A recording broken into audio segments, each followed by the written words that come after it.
Hey guys, Dr. Stephanie here, and today we're talking about anterior pelvic tilt. So you may have heard of this before, and basically what it means is your pelvis, which is this bone here and all the muscles around it, is tilted forward.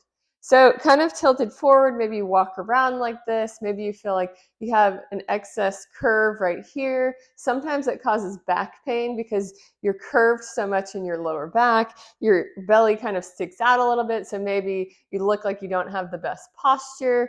Maybe you just kind of don't like how that looks, kind of being in this position all the time.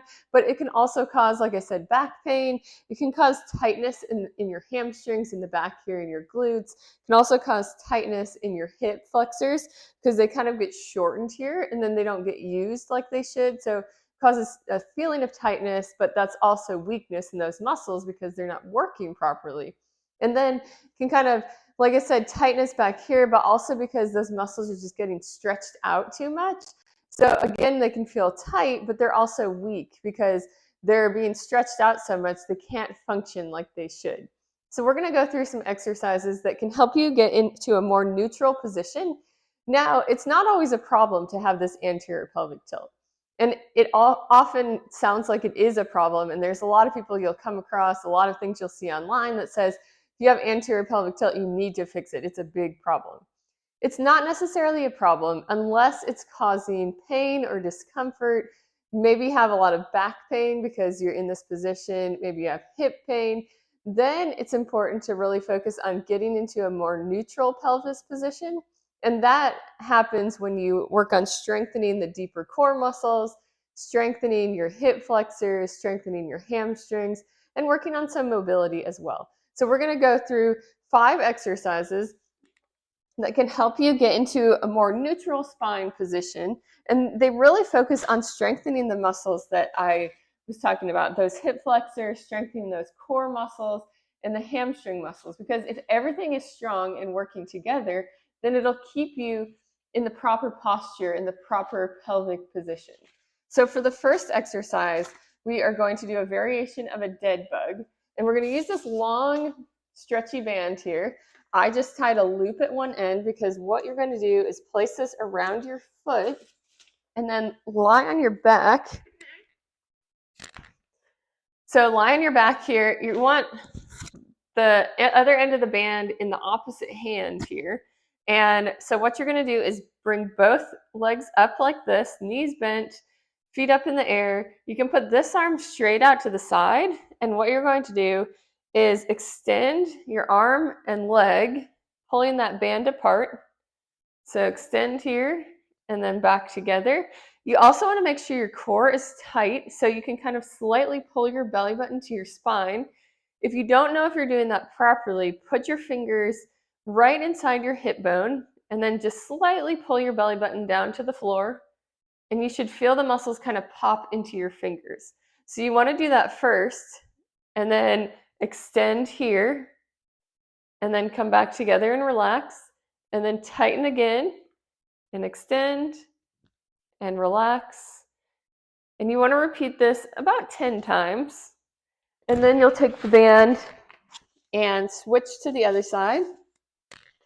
And we'll do the same thing on the other side. So tighten here and then extend and back together, tighten, extend, and back together. That's just really working on deep core strength, on hip flexor strength, and getting you into that more neutral pelvis position. So I would recommend doing 2 to 3 sets of 10 on each side. And then we're going to grab this ball. If you don't have a ball, you can use a rolled up towel or a small pillow. We're going to do another variation of a dead bug. So feet are going to be up again. This ball is going to go on one knee, and you're going to hold it there with the opposite hand, and then put this hand in the air. So for this one, we do want to kind of pull our belly button to our spine, so kind of tighten there, and then push the ball into your knee and extend the other arm and leg, and then back together and relax. So push into your knee, extend, and back together. Push, extend, and back together. Again, we're working on that deep core strength, on that hip flexor strength, and just really kind of getting our pelvis into a better position.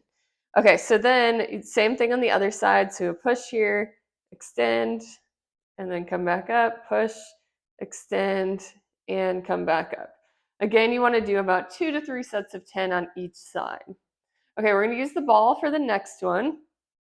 Place the ball between your knees.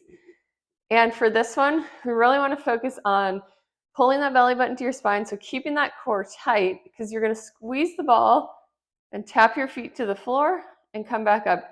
And it's easy to want to arch your back as you go down, but it's important not to, because that's getting you in that anterior pelvic tilt. That's the muscles of your core aren't contracting if you're arching your back up. So you want to keep your back as flat on the ground as you can. Keep your core tight, tap your feet, and come back up and relax. And then core tight, tap your feet, come back up, core tight, tap, and come back up. 2 to 3 sets of 10 again. That's a tougher one. So if you feel like at a certain point your back starts arching, you can stop at that repetition. So even if you get 10 or 15, maybe just start there, and then you can progress as you go along. Okay, so next we're going to grab this long band again, and we're going to go into a hands and knees position. You're going to put this band around your back, kind of at waist level, and then bring it down, and you're going to hold on to it with your hands. I got one hand through this loop I made. You can also make a loop on the other side, or you can just hold the band.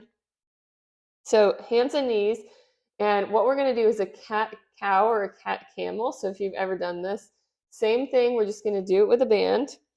And so you're just going to arch your back up here against the band, and then arch it down. Arch it up, and arch it down. Just up and down like that. If you find that the band moves, you also can put this band, so it doesn't always stay as well, but you can put this band underneath your knees. Sometimes it stays in that position better. Whatever's easier. You can hold on to it in your hands or put it under your knees. But you do want to arch your back up against the band and then down against the band. And you want to do that about 20 to 30 times. Just nice and slow, just really pushing against the band, up and then down. I also like kind of stopping in the middle, because in the middle is where your neutral pelvis is. So the band is kind of controlling you here, so you can kind of just pause and hold it in the middle before you go up, and then come in the middle and go down. So then you're kind of feeling where your pelvis should be in space. So this kind of teaches your body where your pelvis should be. Okay, so for the last one, I mentioned the hamstrings. So the hamstrings are in the back, and it's important that those muscles are strong too, because those also help support your pelvic position. So I'm just going to roll up my mat a little. So we're going to do an exercise to strengthen the hamstrings. So for this one, I rolled up the mat because I'm going to slide my feet on the floor. If your socks don't slide, or you're on carpet, or you can use like little paper plates or furniture sliders. You can use something that just makes your feet slide. So what you're going to do for this is a bridge. You're going to come up into a bridge and then just slowly slide your feet all the way out and then step them back up. So lift up, slowly slide them out, and come back up. Lift up, slowly slide out, and come back. So you want to do 2 to 3 sets of 10. Make sure you're going really slow when you're sliding your feet out. You can also start doing a single leg one if you want to. So you lift up, lift one leg up, and slide the other foot out. And same thing on the other leg, slide that foot out.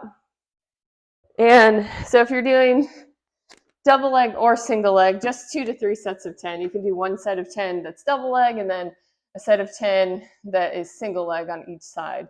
But just see how that feels. That works on strengthening those hamstrings. But doing all of these exercises will help you get in that better neutral pelvis position, kind of decrease the strain on your lower back and your hips, and get you feeling a little bit better.